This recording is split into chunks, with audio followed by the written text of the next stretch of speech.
Hello বন্ধুরা, আমি অনির্বাণ, তোমাদের friendly gardener, and welcome back to another video. তো বন্ধুরা, আজকে খুব সুন্দর একটা জবা দিয়ে শুরু করছি। জাস্ট দেখো কতটা সুন্দর হয়েছে। আর গরম পড়ার সাথে সাথেই তো বিভিন্ন রঙের জবা আমার বাগানে ফোটা শুরু হয়ে গেছে, যারা এতদিন ঘুমাচ্ছিল। আর আজকে ভিডিওটা কিন্তু হতে চলেছে জবা নিয়ে।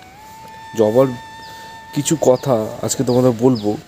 এই কথাগুলো মেনে চললেই তোমাদের কাছেও কিন্তু সুন্দর জবা ফুটবে, প্রচুর কিন্তু কুড়ি তোমরা দেখতে পাবে। গরম যত বাড়বে জবা গাছের গ্রোথ, জবা গাছের জৌলুস তত কিন্তু বাড়বে। শুধু জবা না, আরও বিভিন্ন গাছেও কিন্তু একই রকম ব্যাপার স্যাপার তোমরা লক্ষ্য করতে পারবে। তো জবা গাছ সে কী করলে জবা গাছ ভালো থাকবে এই গরমে, সেই নিয়ে আজকে তোমাদের টোটাল 5টা কথা বলবো। এই 5টা কথা, শুধু এই 5টা কথা শুনে চলো, তোমাদের জবা গাছ নিয়ে যাবতীয় চিন্তা দূর হয়ে যাবে। এইটুকু তোমাদের বলতে পারি। আমার কাছে এক ঝাঁক জবা আছে, বিভিন্ন রকমের জবা আছে, কিন্তু হ্যাঁ একটা কথা বলবো, আমার কাছে যা জবা আছে সব ওই দেশি, ব্যাঙ্গালোর আর পুনে। ওর ওপরে আমি যাইনি। এর দুটো কারণ আছে। ওর ওপরে জবাও পাওয়া যায়। আমাকে অনেকে বলেছো যে দাদা তাইওয়ান ভ্যারাইটি জবা আনো, দাদা তুমি আর বিদেশি ভ্যারাইটি জবা কেন করছো না। দেখো, প্রথম কথা হচ্ছে, আমি যেই বাগান করি আমি সবসময় বাজেটে বাগান করা পছন্দ করি, মানে বাজেটের মধ্যে সুন্দর বাগান করা পছন্দ করি। তো ওই সব জবা এক একটা ছোটো ছোটো গাছের দামই 150, 200, 250 এরকম সব দাম। আর হ্যাঁ, কোথাও কোথাও হয়তো 100 টাকা, 70, 80 টাকাও পাওয়া যায়। কিন্তু সত্যি কথা বলতে ওই ছোট ছোট গাছ তুমি বাড়িতে এনে কটা বাঁচাতে পারবে জানি না। আমি নিজে ব্যক্তিগতভাবে পারিনি, তাই জন্য আমি কিনি না। যারা জবার মানে সেই লেভেল এক্সপার্ট, তাদের কাছে হয়তো কোনো ব্যাপার না, কিন্তু আমি দুবার এনে ব্যর্থ হয়েছি, তাই আমি কাউকে রেকমেন্ড করি না। যেটা আমি নিজে পারি না, লোককে কেন বলতে যাবো যে তুমিও করো। সেই জন্য আমার বাগানে কোনো ট্রপিক্যাল জবা তোমরা দেখবে না, কারণ ট্রপিক্যাল জবা সত্যি কথা বলতে দেখতে খুবই সুন্দর। মানে নর্মাল যেগুলো পুনে ভ্যারাইটি, ব্যাঙ্গালোর ভ্যারাইটি যেগুলো আছে বা দেশি ভ্যারাইটি, তার থেকে কয়েক গুণ সুন্দর দেখতে ট্রপিক্যাল জবা। কিন্তু ট্রপিক্যাল জবা করাটা খুবই শক্ত আমি মনে করি। আপাতত এখনও আমার সেই ধারণাই আছে। যদি কোনো দিনও সেই শক্ত ট্রপিক্যাল জবাটাকে সহজ করতে পারি, ডেফিনেটলি আমি তো করবো, তোমাদেরও শেখাবো। কিন্তু আপাতত আমি যেই জবাগুলো করি সেগুলি তোমাদের সাথে দেখাচ্ছি। আমার কাছে এক ঝাঁক দেশি আছে, ব্যাঙ্গালোর ভ্যারাইটি আছে, পুনে ভ্যারাইটির জবা আছে, অস্ট্রেলিয়ান ভ্যারাইটি মনে একটা দুটো আছে। তো এই জবাগুলো করার একটা কারণ তোমাদের বললাম, এক তো পকেট ফ্রেন্ডলি, 2 হচ্ছে প্রচুর ফুল হয়, 3 হচ্ছে যত্ন কম করতে হয়। সামান্য কিছু যত্ন করলেই তোমাদের গাছ কিন্তু ফুলে ঢেকে যাবে, ঠিক আছে? তো সবগুলো তোমাদের বলবো কী কী পরিচর্যা করতে হবে, 1, 2, 3, 4 করে। তো প্রথমেই তোমাদের যেটা করতে হবে, যে কোনো জবা গাছ সেটা গরমে ওর প্রুনিং, ঠিক আছে?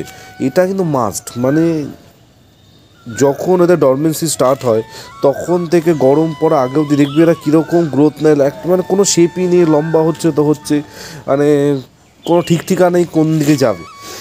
তো এই গরম পড়ার সাথে সাথে তোমরা যদি প্রুনিং করো, তোমাদের গাছ কিন্তু শেপে আসে। আমার এই গাছগুলো দেখো, তোমাদের সামনেই কিন্তু প্রুনিং করেছিলাম, এর মধ্যেই কীরকম কুশি বেরোনো শুরু হয়ে গেছে, পাতা বেরোনো শুরু হয়ে গেছে, গাছ একদম সুন্দর, মানে নতুন পাতাতে পুরো ঢেকে গেছে।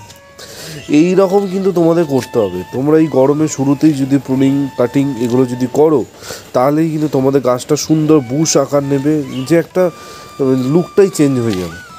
বোঝা গেছে? তো নাম্বার 1 পয়েন্ট কাটিং আর প্রুনিং, যেটা জবা গাছে করতে হবে। এবার এখানে একটা কথা তোমাদের বলার আছে। আমার এই জবা গাছটা দেখতে পাচ্ছ, এটা একটা ব্যাঙ্গালোর ভ্যারাইটি জবা।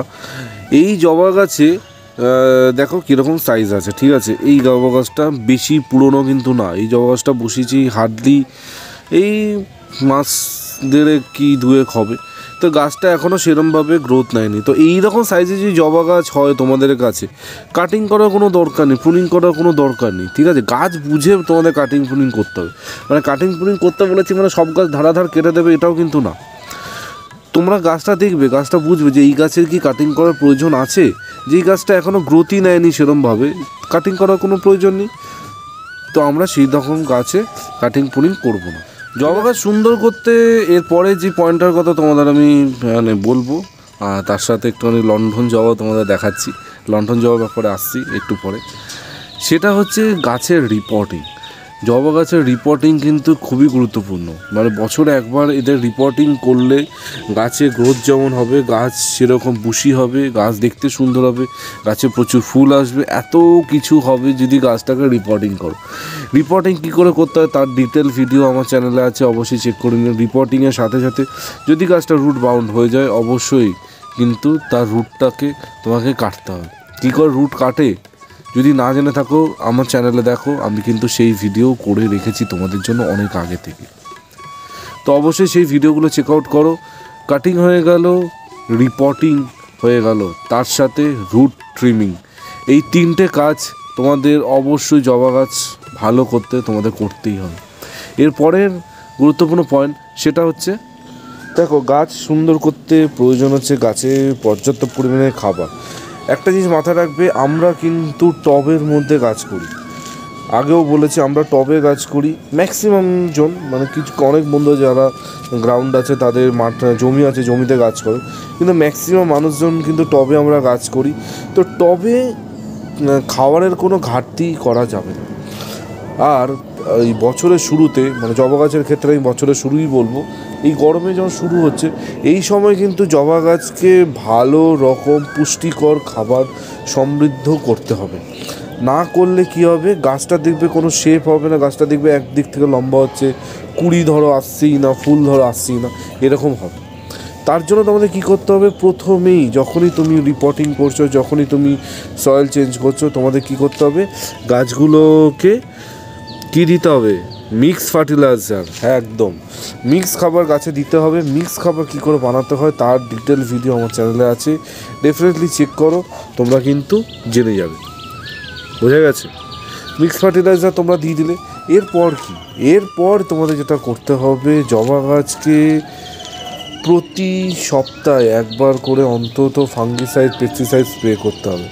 ফাঙ্গিসাইড যদি 10 দিনে করো তাও ঠিক আছে, কিন্তু পেস্টিসাইড মানে কীটনাশক কিন্তু প্রতি সপ্তাহে মাস্ট, মানে দিতে হবেই হবে। না দিলে কি হবে, না দিলে কিন্তু তোমাদের গাছে যে নতুন পাতা বেরোচ্ছে ওই পাতা দেখেই কিন্তু পোকারা অ্যাটাক করবে, তোমাদের গাছ কিন্তু নষ্ট করবে। বোঝা গেছে? তো ফাঙ্গিসাইড পেস্টিসাইড এটা তো করছো, তার সাথে যেটা গুরুত্বপূর্ণ একটা ভালো জবা গাছ করতে লাগে সেটা হচ্ছে কিছু মাইক্রো নিউট্রিয়েন্ট গাছে আর বাইরে থেকে তোমাদের স্প্রে করে দিতে হবে। বোঝা গেছে? মাইক্রো নিউট্রিয়েন্ট বিভিন্ন রকম আছে, আমি আর কোনো নাম বলছি না, তোমরা নার্সারিতে গেলেই পেয়ে যাবে। মাইক্রো নিউট্রিয়েন্ট অবশ্যই 20 দিনে একবার প্রতিটা জবা গাছে স্প্রে করবে ভালো করে। তার সাথে যদি জবা গাছকে আরও সুন্দর আরও ভালো করতে হয়, আর লাস্ট একটা এক্সট্রা টিপস তোমাদের দেব, সেটা হচ্ছে এনপিকের ব্যবহার। অবশ্যই অবশ্যই যদি এনপিকে ব্যবহার করো গাছে কিন্তু গ্রোথ ডাবল কি ট্রিপল হয়ে যাবে। এটা দেখো এনপিকে আমি সবাইকেই বলি না করতে, কারণ অনেক বন্ধুরা আছে যারা চাও যে মানে টোটালি কেমিক্যাল ফ্রি গাছ করবো, কোনো কেমিক্যাল স্প্রে করবো না, কেমিক্যাল দেবো না, তো তাদের আমি কখনোই বলবো না যে তোমরা দাও। কিন্তু যারা কেমিক্যাল দিতে তাদের কোনো রকম সমস্যা নেই, আমি তিনটে এনপিকের কথা বলবো, যেটা মানে প্রতি উইকে একবার করে, মানে যে মানে অল্টারনেটিভভাবে যদি স্প্রে করো গাছের কিন্তু উন্নতি হবে। ঠিক আছে? এক হচ্ছে 19-19-19, 2 হচ্ছে 00-50, আর 3 হচ্ছে 13-0-45।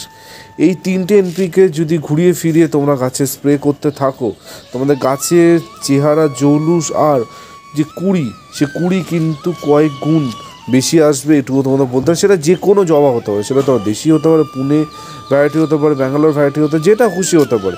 তো অবশ্যই তোমরাও সেটা স্প্রে করো। স্প্রে করলে কিন্তু তোমাদের গাছের গ্রোথ কিন্তু আরও সুন্দর টপ ক্লাস হবে। ঠিক আছে? তো জবা গাছে এই কথাগুলো মেনে চললে তোমাদের গাছ কিন্তু সুন্দর থাকবে, গাছে ভর্তি কুড়ি আসবে, ভর্তি ফুল আসবে, এগুলো তো হবে। এবার অনেকে আমাকে জিজ্ঞেস করবে অনির্বাণ লিকুইড খাবার কী দিতে হয়। দেখো লিকুইড খাবার হচ্ছে মানে অমৃত খাবার, আমি বলি লিকুইড খাবার অবশ্যই দিলে ভালো হবে।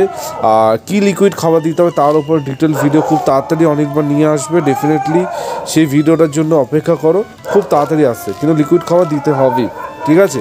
তো কী সেই ভিডিও, তার জন্য আর কিছুদিন ওয়েট করো, আমি তোমাদের সব জানিয়ে দেবো। তো এই ছিল আছে টোটাল ভিডিও। যেতে যেতে তোমাদের একটু নন্দিনী দর্শন করিয়ে দিই, অনেক দিন নন্দিনী দেখানো হয় না। দেখো আমার বর্তমানে নন্দিনীর অবস্থা কীরকম আছে, আর কিছুদিনের মধ্যে মনে হচ্ছে ফুল আসা শুরু হবে, গাছগুলো গ্রোথ কিন্তু মানে টপ ক্লাস হচ্ছে। আর বিশ্বাস করবে না, এই গাছগুলোতে আমি মাত্র 2বার খাবার দিয়েছি, ঠিক আছে? 2বার খাবারেই গাছের চেহারা কিন্তু এরকম হয়েছে। আর কী সেই খাবার তার ওপর তো ডিটেল ভিডিও আছে, নন্দিনীর ওপর আমার পুরো ভিডিও বানানো আছে। যদি কারোর ইচ্ছা হয় নন্দিনী সম্বন্ধে জানতে, আমার প্লেলিস্ট চেক করো, তোমরা কিন্তু জেনে যাবে, ঠিক আছে? তো নন্দিনী দেখাতে আজকে ভিডিওটা এখানেই এন্ড করছি। কালকে ঠিক সকাল 11টায় আবার নতুন ভিডিওর সাথে অনির্বাণ চলে আসবে। জবা গাছ নিয়ে কিছু ইম্পর্টেন্ট কথা, ইম্পর্টেন্ট টিপস তোমাদের দিলাম। আর লাস্টে যেতে যেতে একটা ফুল কথা যেটা আমি বলবো সেটা হচ্ছে লন্ঠন জবা বা অ্যাবলেটন হিবিস্কাস। এটা নিয়ে দেখো একটা ভুল ধারণা অনেকের আছে যে এটা মানে আউটডোর গার্ডেনে একদমই করা যায় না, মানে ওপেন শেড ছাড়াই গাছ হয় না, এটা একদমই ভুল। হ্যাঁ, অবশ্যই তোমরা যদি সেমি শেড বা গ্রিন নেটের আন্ডারে করো গাছটা সুন্দর হবে, ভালো, কিন্তু আউটডোরে যে একদমই হবে না, এটা যে বলেছে বা যারা বলেছে আমি জানি না কেন বলেছে, কারণ আমি তো আউটডোরে করছি পুরো ওপেন শেড, মানে পুরো ওপেনে আছে, কোনো শেড নেই, ঠিক আছে? গাছ কিন্তু দুর্দান্ত হচ্ছে, প্রতিদিন ভর্তি ফুল আমি কিন্তু পারছি। তো ডেফিনেটলি অ্যাবলেটন হিবিস্কাস করো, তার সাথে নন্দিনী পেলে ছেড়ো না, ঠিক আছে? আর কিছু বলবো, কারণ অনেকে নন্দিনী করতে পারছে না, চারা পাচ্ছে না, আমি জানি, কিন্তু কিছু করার নেই। আমি এই চারাগুলো কবে বসিয়েছি তোমরা তো জানোই, ঠিক আছে?